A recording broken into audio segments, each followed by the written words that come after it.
మేము అధికారంలోకి వస్తే ప్రతి నెల జనవరి 1వ తేదీన జాబ్ క్యాలెండర్ ప్రకటిస్తాము అని చెప్పి నారా లోకేష్ గారు, చంద్రబాబు నాయుడు గారు, ఈ ప్రభుత్వ పెద్దలు ప్రకటించారు. ప్రతి నెల 1వ తేదీన జాబ్ క్యాలెండర్ ప్రకటిస్తాము అని. సో వాళ్ళు జాబ్ క్యాలెండర్ ప్రకటించే సంగతి ఏమో కానీ అసలు వాళ్ళు ఎక్కడున్నారు అన్న క్యాలెండర్ కూడా ప్రకటించడం లేదు అని నెట్టింట సెటైర్లు కనిపిస్తూ ఉన్నాయి. జాబ్ క్యాలెండర్ మీరు జనవరి 1వ తేదీ ప్రకటించడం పక్కన పెట్టండి.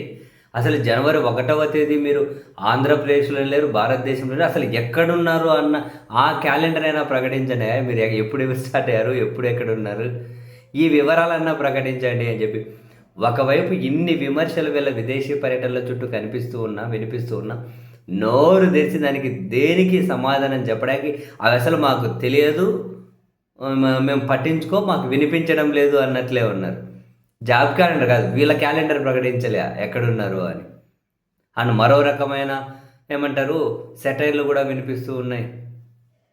3వ తేదీ వచ్చింది, ఇంకా చాలా అసలు జీతాలు చాలామందికి పడలే. కనీసం జాబ్ క్యాలెండర్ కదా పక్కన పెట్టండి, జీతాల క్యాలెండర్ అన్నా ప్రకటించండి, ఏ నెలలో ఎప్పుడు పే చేస్తారో అని చెప్పి కొందరు ఇంటర్నల్గా వాట్సాప్ గ్రూపుల్లో ఉద్యోగులు కూడా మాట్లాడుతూ ఉన్నారు. ఈ మేరకు కొన్ని ఛానళ్ళలో కొందరు విశ్లేషణలు కూడా చేస్తూ ఉన్నారు. జాబ్ క్యాలెండర్ కదా అసలు రాష్ట్రంలోనే లేరు, అది వేరే విషయం. అసలు రాష్ట్రంలోనే లేరు. జాబ్ క్యాలెండర్ మీరు ఎటు ప్రకటించేది లేదా, జీతాల క్యాలెండర్ ప్రకటించండి అంటున్నారు మరొకవైపు. సో వీళ్ళు ఏవైతే ఘనంగా ప్రకటించారో, ఏవైతే ప్రజలకు ప్రధానంగా నమ్మించారో అవి ఏవి కూడా అమలు పరచడానికి దరిదాపుల్లో కూడా వీళ్ళ ఆ దరిదాపుల్లో కూడా లేరు. అదైతే మనకు క్లియర్ కట్గానే కనిపిస్తూ ఉంది. వరుస ఏమై